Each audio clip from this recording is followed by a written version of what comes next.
Hello student, नमस्कार। I M C ए के sir from के कॉमर्स अकेडमी नासिक। स्टूडेंट्स, आप सबका स्वागत है बीबीए के कोर्स में। बीबीए में एंटर कर रहे हो। बीबीए के फर्स्ट ईयर के फर्स्ट सेमेस्टर के सब्जेक्ट को हम एक एक सब्जेक्ट को चुन चुन के जानेंगे, चुन चुन के जानेंगे। सो देखते हैं कौन से सब्जेक्ट हैं। सो बेसिकली सब्जेक्ट की लिस्ट ऑलरेडी हम देख चुके हैं, इसके पहले भी वो वीडियो अपलोड हो चुका है। अगर आपने नहीं देखा है तो डेफिनेटली देखिएगा, जिसमें आपको कौन से सब्जेक्ट कंपलसरी है, ऑप्शनल है, सब डिटेल में बताया गया है। अब आज हम एक सब्जेक्ट के बारे में जानने वाले हैं, KYS, that is know your subject. KYC सुना होगा बच्चों आपने, बट KYS हमने जो नया इनिशिएटिव स्टार्ट किया है, that is know your subject. और बच्चों सबसे इंपॉर्टेंट लाइन नीचे देखो क्या लिखा है, शादी के पहले लड़की को, वाह वाह वाह वाह, शादी के पहले लड़की को और पढ़ने के पहले सब्जेक्ट को जानना जरूरी है भाई, नहीं तो फिर बाद में महंगा पड़ सकता है। इसलिए पहले सब्जेक्ट को जान लेते हैं स्टूडेंट्स।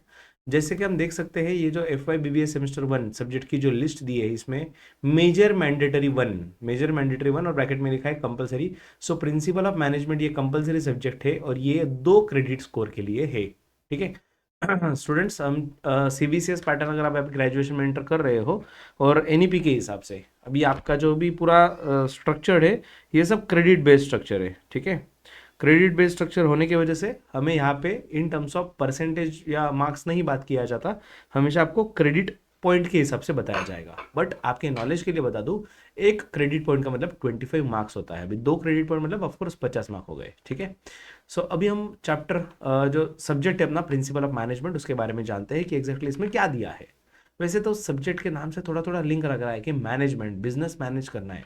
अभी हम BBA में एंटर कर रहे हैं, जिसका फुल फॉर्म है bachelor of business administration, business का मैनेजमेंट पढ़ना है। तो ये सब्जेक्ट कंपलसरी तो करना जरूरी है भाई, हर एक को पता होना चाहिए कि बिजनेस मैनेज करने के प्रिंसिपल्स क्या है, उसके फंडामेंटल्स क्या है। सो लेट्स सी, पहले चैप्टर में हम क्या पढ़ने वाले हैं। पहला चैप्टर जो है, जिसका नाम है nature of management. First chapter अपने सिलेबस का है, जिसका नाम है नेचर ऑफ मैनेजमेंट।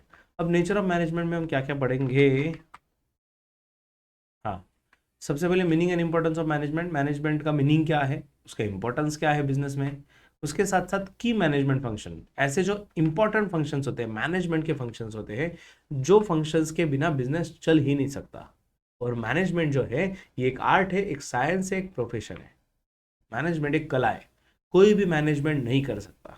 बच्चों, आपने सुना होगा कि बहुत से ऐसे सक्सेस स्टोरीज है, बड़े बड़े बिजनेस एक टाइम पे बहुत बड़े बिजनेस हुआ करते थे, जो एक टाइम पे one of the successful business के कैटेगरी में आते थे, वो बाद में फेल हो गए। क्यों? तो मैनेजमेंट पॉसिबल नहीं हुआ। बिजनेस मैनेज करना एक बहुत बड़ा स्किल है, और वो सीखना उससे भी बड़ी बात। तो ये सब्जेक्ट हम सिर्फ थियोरेटिकल, मतलब बुक तो, चैप्टर तो पूरा थ्योरी है, पूरा सब्जेक्ट ही थ्योरी है, इसमें कोई सॉल्विंग वगैरह नहीं है। लेकिन ये हम प्रैक्टिकल पॉइंट ऑफ व्यू से, रियलिस्टिक पॉइंट ऑफ व्यू से सीखेंगे कि एग्जैक्टली हमें लाइफ में या बिजनेस में ये सब्जेक्ट किस तरीके से एप्लीकेबल होता है। ठीक है, सो नेचर ऑफ मैनेजमेंट में हम पढ़ेंगे। सो मैनेजमेंट और उससे कुछ रिलेटेड कंसेप्ट हम इस टॉपिक में कवर करने वाले हैं, जैसे कि मैनेजमेंट क्या होता है। सो मैनेजमेंट जैसे कि दिया हुआ है, process of achieving goal through efficient resource utilisation. Management का सबसे इंपॉर्टेंट काम यही होता है कि अपने पास जो रिसोर्सेस है, उनका इफेक्टिव यूज करके अपना गोल अचीव करना, बिजनेस का टारगेट अचीव करना। ये मैनेजमेंट का सबसे बड़ा गोल होता है। एडमिनिस्ट्रेशन भाई, हायर लेवल प्लानिंग, मतलब बिजनेस में एडमिनिस्ट्रेशन का पार्ट आता है। पॉलिसी पॉलिसी फॉर्म करना, डिसीजन लेना है बिजनेस में, ये सब चीजें इसमें आ जाती है। और लास्ट पॉइंट जो है, that is organisation. So organisation में बेसिकली, मतलब बिजनेस में जैसे कि मल्टीपल लोग इन्वॉल्व होते हैं। जब मल्टीपल लोग इन्वॉल्व होते हैं तो it becomes an organisation. Employee है, उसमें कोई तो डिपार्टमेंटल हेड है, सुपरवाइजर है, फिर एम्प्लॉयज है। तो ये जो पूरा स्ट्रक्चर है ऊपर से लेकर नीचे तक, दैट इज ऑर्गेनाइजेशन। तो मैनेजमेंट में हम ये सब चीजें, ये सब कंसेप्ट हम जानेंगे, समझ लेंगे। क्योंकि हमें बिजनेस का मैनेजमेंट अगर सीखना है, चैप्टर का नाम, सब्जेक्ट का नाम क्या है, प्रिंसिपल ऑफ मैनेजमेंट। पहले समझ लेते हैं ना कि मैनेजमेंट क्या है, बिजनेस क्या है। तो बेसिकली बेसिक चीजें, कंसेप्ट हम इसमें चैप्टर नंबर 1 में सीखेंगे। अब बात करते हैं सेकंड चैप्टर की, जिसका नाम है evolution of management thought.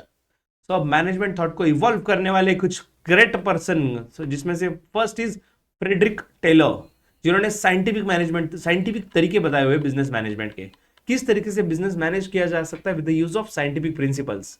Business manage करना ये भी एक साइंस है, ये भी एक लॉजिक है, ये भी एक कला, कला तो है ही। बट सबसे इंपॉर्टेंट इज साइंटिफिक मैनेजमेंट में ऐसा है कि कुछ साइंटिफिक प्रिंसिपल्स है, वो एप्लीकेबल करो, वो यूज करो, definitely you will get the result. Science किसको बोलते हैं कि फॉर एग्जांपल अगर आग लगी, उस पर पानी डाल दो, तो आंख बुझने ही वाली है। सो इट इज नोन, मतलब it is a part of science. तो ये प्रूफ चीज है, जैसे ही साइंस एक प्रूफ चीज है, साइंस में हर चीज प्रूफ की जाती है, वैसे ही फ्रेडरिक टेलर इन्होंने बोला हुआ है कि भाई कुछ साइंटिफिक प्रिंसिपल है, वो अगर आप अप्लाई करो बिजनेस में तो डेफिनेटली बिजनेस में भी उसको आउटपुट आएगा। टाइम एंड मोशन स्टडीज और स्टैंडर्डाइजेशन रिलेटेड कुछ कंसेप्ट हमें इस पे दिए। उसके बाद जो सेकेंड पर्सन जिनका हमें दिया हुआ है कंटेंट अपने टॉपिक में, वो है Elton Mayo. So students, Elton Mayo जिनका नाम है इन्होंने ह्यूमन रिलेशंस की बात की है। बिजनेस में सबसे इंपॉर्टेंट होता है ह्यूमन रिलेशंस। क्यों? अभी जब भी बिजनेस का नाम आता है, ऑर्गेनाइजेशन होती है, बहुत सारे लोग आते हैं, तो वहां पे ह्यूमन का रिलेशंस प्रॉपर रखना, ह्यूमन रिलेशंस मेंटेन रखना, ये बहुत चीज हो जाती है, क्योंकि अगर वो प्रॉपर मेंटेन रहा तो उससे बिजनेस की प्रोडक्टिविटी बढ़ सकती है। सो एल्टन मायो जी जो है उन्होंने फोकस किया हुआ है एक चीज पे, related to human relations. Next जो पर्सनालिटी है जिन्होंने मैनेजमेंट के बारे में थॉट दिया है, उनका नाम है, यस, उनका नाम है हेनरी फॉयल। तो बच्चों, हेनरी फॉयल जी ने 14 प्रिंसिपल जैसे कि आप देख सकते हो, एडमिनिस्ट्रेटिव थ्योरी के 14 प्रिंसिपल्स बताए हुए हैं और 5 फंक्शंस ऑफ मैनेजमेंट बताए हुए हैं। ठीक है सर, ये हमें पढ़ा हुआ लग रहा है सर। अगर आप क्लास 11-12 में कॉमर्स से बिलोंग करते हो तो डेफिनेटली आपने हेनरी फॉयल जी के 14 प्रिंसिपल पढ़े होंगे। हाँ, वही वही वही वही यहाँ पे काम में आने वाले हैं। सर फिर तो टेंशन नहीं, पढ़ने की जरूरत ही नहीं बच्चों, इसमें थोड़ा डीप में भी पढ़ेंगे, थोड़ा अलग पार्ट भी रहेगा, तो एज इट इज पूरा चैप्टर नहीं, बट लेकिन हाँ, वो बेस हमें काम में आएगा, ये बात पक्की। और इसके अलावा हमें और एक पर्सन है जिनका नाम है पीटर ड्रकर। ये 3 के अलावा पीटर ड्रकर, उनके भी कुछ पार्ट दिया हुआ है related to principles of management. ठीक है, सो अब बढ़ते हैं आगे कुछ इंडिया के पर्सनालिटीज की ओर। ये सब फॉरेन वाले हो गए, इंडिया वालों का कुछ बताओ ना भाई। सो इंडियन मैनेजमेंट के जो आइकॉन्स है, बहुत बड़े बड़े आइकॉन है, बहुत बड़े बड़े लेवल के नाम है। सो स्टूडेंट, जैसे कि नाम है, first is JRD Tata, Dhiru Bhai Ambani ji, Narayana Murthy ji, उसके साथ वर्गीज हुसैन जी, कुरेन जी, सॉरी। सो ये जो बड़े बड़े नाम है, these are the Indian management heroes. इन्होंने एक अपना स्टाइल सेट किया, इनका जो बिजनेस करने का स्टाइल था, इनका जो बिजनेस करने का तरीका था, इससे रिलेटेड हम इस टॉपिक में पढ़ेंगे। This is very good thing कि भाई इंडिया वालों का भी ऐड किया है। इंडियन बिजनेस टाइटन्स क्यों ना हो, इंडियन बिजनेस मैनेजमेंट आइकन क्यों ना हो। हम हर साल सालों साल पढ़ते रहेंगे और फॉरेन वालों ने कुछ दिया हुआ है, पढ़ते रहेंगे और ऐसा लगता है, फीलिंग आता है साला इंडिया वालों ने कुछ किया ही नहीं है। कोई डेफिनेशन देख लो, अमेरिका वाली है, कोई डेफिनेशन देख लो दूसरे किसी कंट्री की है, इंडिया वालों ने कुछ किया है नहीं। तो इंडिया के जो आइकॉन्स है, मैनेजमेंट आइकॉन्स, उनका भी हमें डिटेल दिया हुआ है। और of course definitely world level के बहुत बड़े लेवल के आइकॉन है, जिसपे पूरे वर्ल्ड इनको फॉलो करता है। नेक्स्ट, ये चैप्टर 2 के बाद चैप्टर 3 में आते हैं, जिसका नाम है मेजर मैनेजरियल फंक्शन। अब हम मैनेजरियल फंक्शन में एंटर कर रहे हैं। हम मान लो बच्चों बिजनेस के मैनेजर है, और बीइंग मैनेजर में बहुत सारी चीजें मैनेज करनी पड़ती है।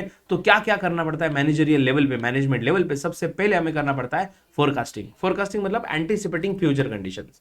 सो बेसिकली फ्यूचर एंटीसिपेट करने के लिए हम ज्योतिषी तो नहीं है सर। ज्योतिषी होते, हमारे पास कोई तोता होता, पत्ता निकाल लेते, फ्यूचर बता देते। यहाँ पे ये कैसे फोरकास्ट करेंगे? अरे फोरकास्ट करने के लिए आपको कुछ ना कुछ एनालिसिस करना पड़ेगा, कुछ पास्ट डेटा यूज करना पड़ेगा, पास्ट ट्रेंड देखना पड़ेगा कि बिजनेस का ट्रेंड कैसा है, बिजनेस में क्या चेंजेस हुए हैं, आगे क्या होने की संभावना है। ये सब चीजों का मद्देनजर रखते हुए बिजनेस में फ्यूचर में क्या होगा ये फोरकास्ट किया जाएगा। This is one of the managerial function. Forecast करना है बहुत इंपॉर्टेंट चीज है, the use for the management. ठीक है, नेक्स्ट जो है प्लानिंग। फोरकास्ट कर लिया भाई, प्लानिंग करते हैं बिजनेस में, मतलब बिजनेस का ऑब्जेक्टिव क्या है एग्जैक्टली, बिजनेस में हमें क्या अचीव करना है, व्हाट इज अवर एम, कब अचीव करना है, उसका पूरा detail planning. What is business का अपना एम क्या है, किस तरीके से अचीव करना है, कितने टाइम तक अचीव करना है, गोल क्या रखा है, तो ये सब कुछ चीजें, ये it is a part of planning. ठीक है, नेक्स्ट इसके साथ साथ organising. Students, creating structure and delegating authority, allocating resources. Organising में यही होता है कि अपने पास जो रिसोर्सेज है वो रिसोर्सेज को प्रॉपरली एलोकेट भी करते आना चाहिए। अगर अपने पास मान लो 10 लोगों की टीम है, तो 10 लोगों को काम डिस्ट्रीब्यूट करना है, वो करते भी आना चाहिए। तो रिसोर्सेज किस तरीके से एलोकेट करेंगे, that is a part of organising. Next जो पार्ट है डायरेक्टिंग मतलब डायरेक्शन देना, ऑर्डर देना, मोटिवेट करना, और टीम मेंबर्स को काम करने के लिए डायरेक्ट गाइडेंस देना, सॉरी, उनको गाइड करना कि किस तरीके से हम काम अचीव कर, अपना जो गोल अचीव कर सकते हैं, किस तरीके से अपना वे ऑफ स्टाइल रहेगा, क्या काम करना है आपको। तो इसलिए उनको मोटिवेट किया जाएगा to work more and more. और लास्ट फंक्शन जो हम इसमें पढ़ेंगे managerial function, that is controlling. So students, आपको ये भी लग रहा होगा कि सर ये भी हमने पढ़ा हुआ है, planning, organising, directing, coordinating, controlling, ऐसा सब कुछ पढ़ा था। हाँ बच्चों, वही ये एट द एंड सब्जेक्ट का नाम ही क्या है, प्रिंसिपल ऑफ मैनेजमेंट। सो भाई मैनेजमेंट के प्रिंसिपल्स अगर हम देख रहे हैं तो ये चीजें तो आनी ही आनी। प्लानिंग मतलब मैनेजमेंट का पार्टी है ना, planning, organising, directing, coordinating, controlling. So यहाँ पे कोऑर्डिनेटिंग मिसिंग दिख रहा है, बस डायरेक्ट कंट्रोलिंग पे आ गए, ठीक है ना। सो कोई दिक्कत नहीं भाई, एक आधा पॉइंट इधर उधर देख रहे तो वही है हम, ठीक है। और इसके साथ साथ इसी चैप्टर में, चैप्टर नंबर यही कंटिन्यू कर रहे हैं, चैप्टर नंबर 3 की बात कर रहे हैं हम, decision making and motivation. So decision making में सबसे इंपॉर्टेंट चीज होती है, सबसे पहले प्रॉब्लम आइडेंटिफाई करो, exactly what is the problem in business. दूसरी चीज, उसका अल्टरनेटिव सॉल्यूशन क्या है, अल्टरनेटिव जनरेशन क्या है। फिर जितने ऑप्शन है उसको इवेल्यूट करो और उसमें से बेस्ट ऑप्शन सिलेक्ट करके उसको इंप्लीमेंट करना, that is more important.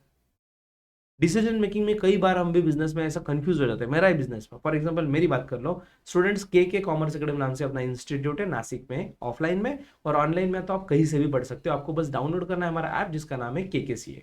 Play store या ऐप स्टोर पर टाइप करना है KKCA, you will get our app, जिसमें आपको मल्टीपल सब्जेक्ट के कोर्सेज मिल जाएंगे और आप घर बैठे जहाँ पे भी हो, laptop, MacBook, iPad, iPhone, Android, जो भी आपके पास, किसी भी डिवाइस से आप पढ़ सकते हो, लाइव लेक्चर अटेंड कर सकते हो और साथ ही साथ मल्टीपल व्यूज के साथ रिकॉर्डिंग भी देख सकते हो। और जो भी कोर्स बाय करोगे उसकी वैलिडिटी एग्जाम खत्म होने तक रहेगी, कोई चिंता नहीं। हाँ, बैक टू द पॉइंट, हम बात कर रहे थे बच्चों प्रॉब्लम आइडेंटिफिकेशन की। हर बिजनेस में ये चीजें होती ही होती कि सपोज मान लो बच्चों अभी मैं स्केल अप करना चाहता हूँ, अरे हाँ, स्केल अप से याद है बच्चों, व्हाट्सअप का ग्रुप, डिस्क्रिप्शन बॉक्स में मैंने व्हाट्सअप ग्रुप की लिंक दी है, उस पर एक बार क्लिक करके ज्वाइन कर लेना, सो दैट ये वीडियो जैसे मिला है, हर वीडियो हर अपडेट आपको मिलती रहे, ठीक है। सो बिजनेस में सबसे पहले प्रॉब्लम ढूंढना पड़ता है, फिर उसके क्या क्या सोल्यूशन हो सकते हैं, उसमें से बेस्ट ऑप्शन सिलेक्ट करो, फिर उसको इंप्लीमेंट करो और फिर उसका नतीजा क्या है वो देखो। ये सब चीजें बहुत इंपॉर्टेंट है डिसीजन मेकिंग में। तो हमें ये भी सीखना है, क्योंकि ये ग्रेजुएशन कंप्लीट करने के बाद शायद से आप खुद का बिजनेस स्टार्टअप करोगे, किसी बड़ी कंपनी में जॉब करोगे, तो अगर आप मैनेजमेंट लेवल पे होगे तो आपको भी डिसीजन लेना होगा, तो ये सब चीज़ों के बारे में सोचना होगा। और इसी के साथ साथ कुछ मोटिवेशन के थीरीज हमें दिए हुए इस टॉपिक में, जैसे कि थीरीज जो दिए जिसमें कि Maslow's hierarchy of needs, Maslow's hierarchy theory of motivation theory of needs. उसके साथ साथ next is next is Herzberg two factor theory, McGregor's theory of X and Y. तो ये कुछ थ्योरीज दिए मोटिवेशन थ्योरीज, इसके हेल्प से हम मोटिवेशन किस तरीके से किया जाता है उसके हम डिटेल में थ्योरीज पढ़ेंगे।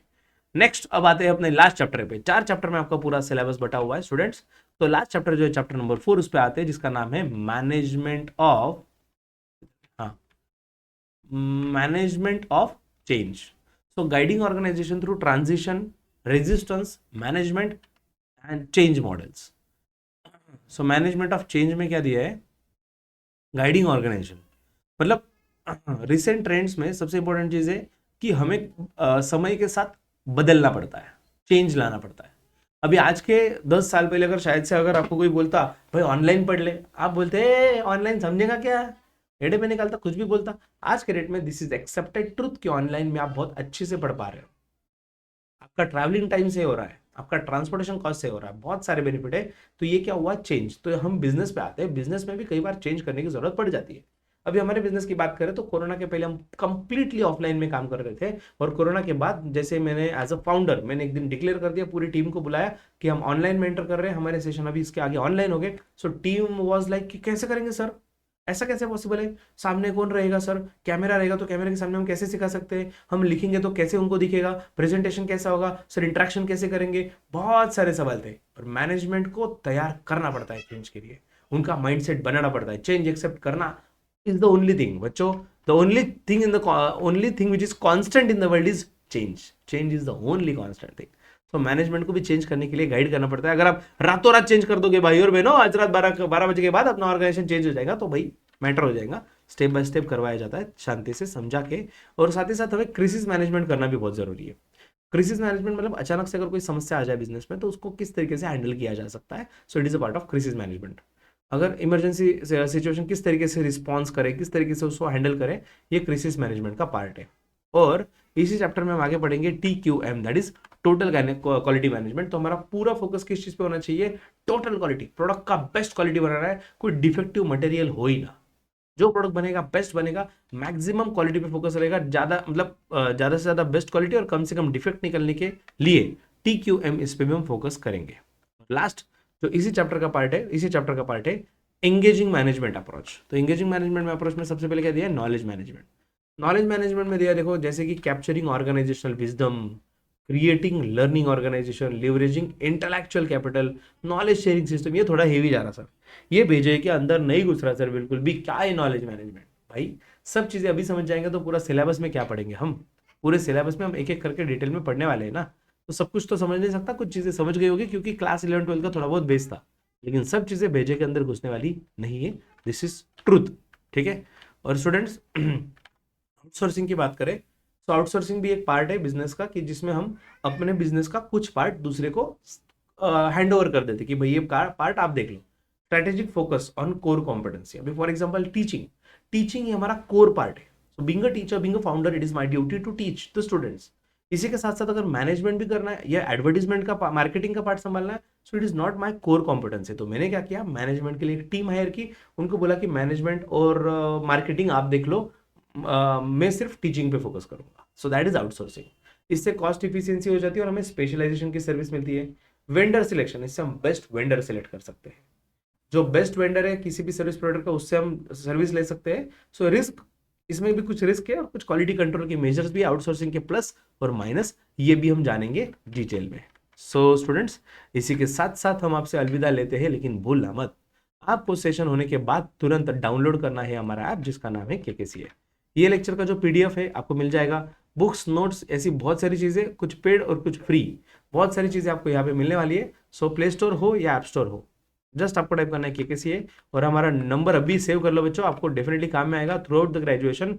9423931329। This is just start of the graduation. First year के फर्स्ट सेमेस्टर से लेके लास्ट ईयर के लास्ट सेमेस्टर तक KKCA आपके साथ है और आपके साथ रहेगा। तो जल्दी मिलते हैं अगले वीडियो में अगले सब्जेक्ट के KYS नो योर सब्जेक्ट के साथ। तब तक के लिए stay tuned and have learn with KK sir. Take care, bye bye.